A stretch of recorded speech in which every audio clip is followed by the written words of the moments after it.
Morning students, today we are here to discuss one of the most interesting topics of Unit 1 of subject Pedagogy of Mathematics, and the heading of that topic is History of Mathematics, means गणित का इतिहास।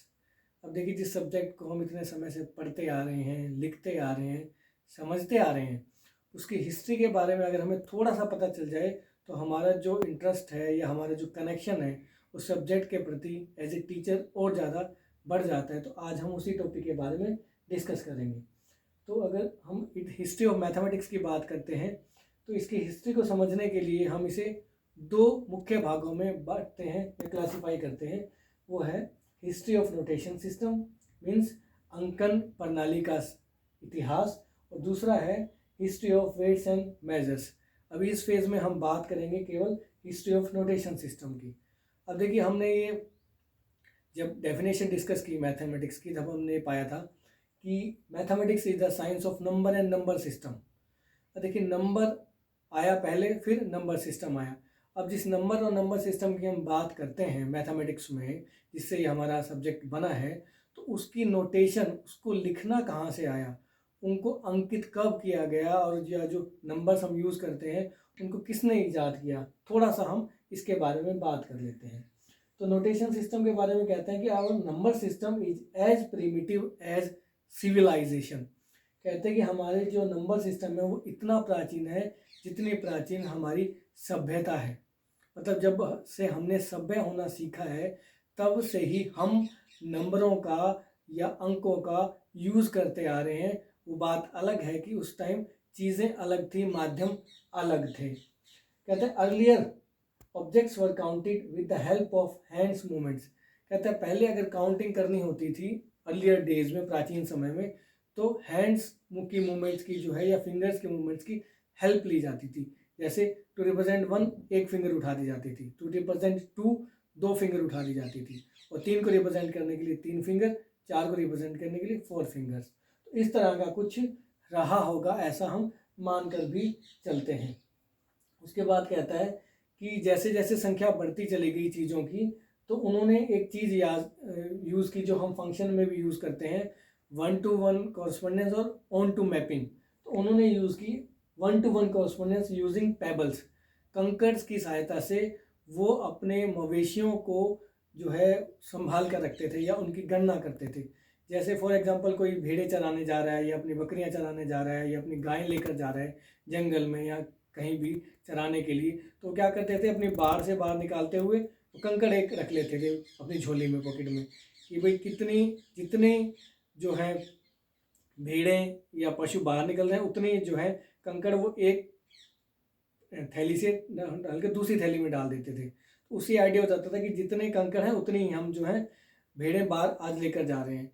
और जब शाम को वापसी होती थी तो उन्हीं कंकड़ की सहायता से जो फिर दोबारा से काउंटिंग की जाती थी कि कहीं कम या ज़्यादा पशु तो नहीं आ गए हैं। कम आ गए हैं तो इसका मतलब क्या है कि कोई ना कोई पशु जो है जंगल में रास्ता भूल गया है या वो वहीं रह गया है। और फालतू आ गए हैं तो इसका मतलब क्या है कि किसी दूसरे पड़ोसी का या किसी दूसरे व्यक्ति का जो है कोई मवेशी या पशु हमारे साथ आ गया है। तो ये कुछ सिस्टम जो है वो उपयोग में लाते थे। उसके बाद क्या आता है, later they started using fingers and toes for expressing numbers and started counting with concrete objects as well. कहता है कि उसके बाद क्या हुआ कि उन्होंने फिंगर्स की तो हम बात कर ही चुके हैं। उन्होंने क्या किया कि अब काउंटिंग में 1 या 2 से तो काम चलता नहीं है, ज़्यादा काउंटिंग करनी पड़ती है। तो पेबल्स का एग्जांपल तो हमने देखा ही है कि उन्होंने कंकड़ों का यूज़ किया। अब मान लो कोई चीज़ 5 से ज़्यादा काउंट करनी है तो क्या करते थे फिर वो कि भाई 5 फिंगर ये, 5 ये, 10 तक की काउंटिंग होगी। फिर 10 से ज़्यादा की जरूरत पड़ी तो दे स्टार्टेड यूजिंग देयर टोज दोनों मिलाकर 20 तक की काउंटिंग वो आराम से आसानी से कर लेते थे, चाहे वो फैमिली मेम्बर की काउंटिंग करनी हो या किसी ऑब्जेक्ट की काउंटिंग करनी हो। अब उसके बाद कहते हैं कि भाई संख्या 20 तक तो सीमित नहीं है, संख्या तो बहुत ज़्यादा है, चीज़ें तो बहुत ज़्यादा भी हो सकती हैं उनके पास। तो उसके लिए क्या किया उन्होंने, कंक्रीट ऑब्जेक्ट्स यूज़ करने स्टार्ट कर दिए। जैसे कि थोड़ा सा मैंने एग्जाम्पल के जरिए बताया कि 5 को अगर करना है तो उन्होंने एक छोटी डॉट को यूज़ कर लेते थे। ये छोटी डॉट का मतलब क्या है, ये छोटा पत्थर हो गया कोई छोटी साइज का, वो 5 चीज़ें हैं। और उससे मीडियम साइज़ का पत्थर ले लो तो इसका मतलब क्या है कि वो 10 हैं। और इस तरह के मीडियम साइज के अगर 10 पत्थर को वो ले लेते तो इसका मतलब क्या है, वो काउंटिंग 100 तक चली जाती थी। तो इसका मतलब क्या है कि कंक्रीट ऑब्जेक्ट्स की सहायता से वो बड़ी संख्याओं की गणना करते थे। अब ये सारी चीज़ें तो प्रिमिटिव समय में चलती आ रही हैं, तो इससे हमें ये पता चलता है कि ये बहुत पुरानी पद्धति है, कोई नई बात नहीं है कि आज आज ही हमने जो है या 21st सेंचुरी में हमने काउंटिंग करना स्टार्ट किया है। काउंटिंग जब से हमारी सभ्यता है तब से चली आ रही है। अब उसके बाद कहते हैं कि भाई ये तो जो है कोई इनके बारे में कंक्रीट जो है हमारे पास एग्जांपल्स या प्रूफ्स नहीं है। तो लेकिन 3000 BC बिफोर क्रिस्ट जो है कुछ एक सभ्यताओं ने कोशिश की है कि कुछ हम अपने खुद के स्टैंडर्डाइज जो है नोटेशन सिस्टम डेवलप करें। उनमें थे Egyptians, Greeks, Romans, Chinese and Indians.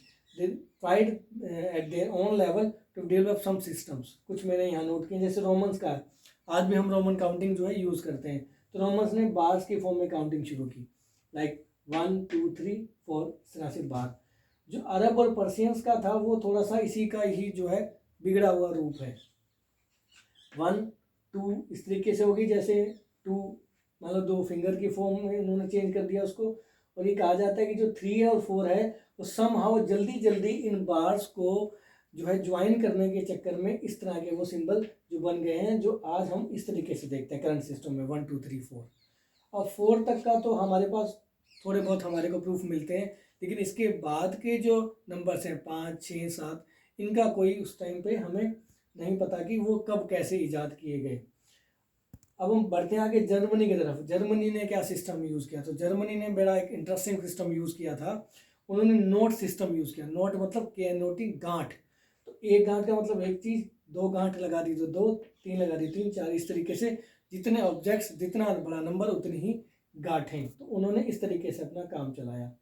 फिर हम मूव करते हैं चाइनीज़ की तरफ।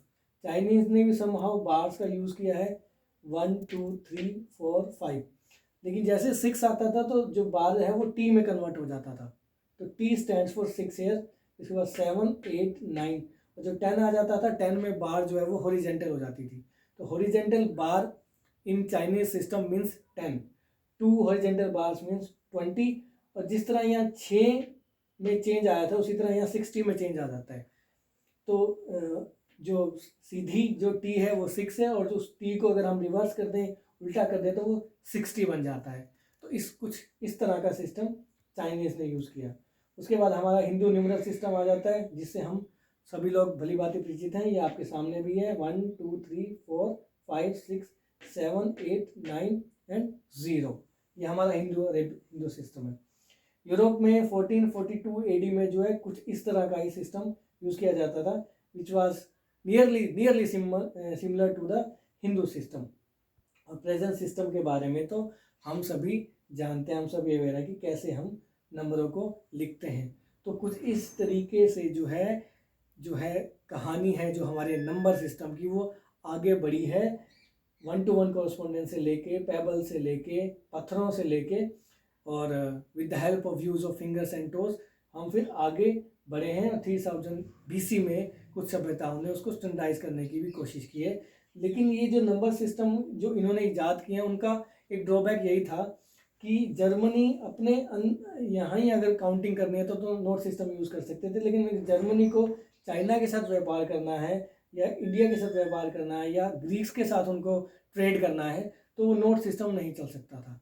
तो उसके बाद जैसे जैसे स्टैंडर्डाइजेशन सिस्टम की जरूरत पड़ी, व्यापार बढ़ता चला गया, सभ्यताएं आपस में मिलती जुलती चली गई, तो उन्होंने एक कॉमन सिस्टम के ऊपर बात की, जिसको कि आज हम ये प्रेजेंट सिस्टम के रूप में जो है जानते हैं। और इस फेज़ में इतना ही। Thank you.